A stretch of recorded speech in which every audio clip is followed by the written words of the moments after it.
இருக்காது தீப்தி, 2 நாளே போதும். பிங்கி, நீங்க தமிழுக்கு எத்தனை நாள் போட்டிருக்கீங்க? 1 நாள். எல்லாருக்கும் கொழுப்பு. எல்லாரும் தமிழ்ல ஃபெயில் ஆக போறீங்க பாருங்க. தமிழ் ரொம்ப ஈஸியா வர நினைச்சிட்டு இருக்கீங்களோ? எங்களுக்கு தமிழ் क्वेश्चन பேப்பர் எடுக்கிற ஏதாச்சும் ஐயா பார்த்துட்டு இருந்தா நல்ல கஷ்டமா எடுத்தீங்க சரியா? எல்லா தமிழ் எடுத்தீங்க. செந்தமிழ், புலந்தமிழ், கவித்தமிழ் எல்லா தமிழ் எடுத்தீங்க. அதுலயே கிடைக்கலனா ஏதாச்சும் +1 +2 அதுல இருந்து எடுத்துடுங்க. ஏன்னா இவங்க எல்லாரும் தமிழ் ரொம்ப இலக்காரமா பார்த்துட்டு இருக்காங்க. ஆமா ஆமா. சரி தமிழை விட்டு தள்ளு. மத்த பிளான்லாம் உனக்கு ஓகே தானே? ஆமா ஆமா. சரி சரி. ஏடா நம்ம இனிதான் முக்கியமான பிளான் போட போறோம். அப்படி என்னது? மெதுவா பேசு, பக்கத்துல உள்ளவ கேட்டுருவா. சரி சொல்லு, என்ன விஷயம்? அதுவா, வேற ஒண்ணும் இல்ல. உனக்கு இருக்க நோட்ஸ் எனக்கு தரணும், எனக்கு இருக்க நோட்ஸ் உனக்கு தருவேன் சரியா?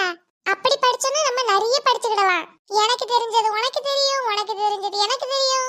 அப்படி நம்ம நிறைய அறிவை வளர்த்துக்கலாம் சரியா? அனுப்புவல்ல? சரி சரி. எப்பாடா நம்ம நிறைய நாள் லீவ் எடுத்த நோட்ஸ் கிடைச்சிட்டு. சரி, நம்ம எப்போ படிச்சது ரிவைஸ் பண்ணணும்? ஃபர்ஸ்ட் படிச்சு முடிக்கிறதுக்கு நேரம்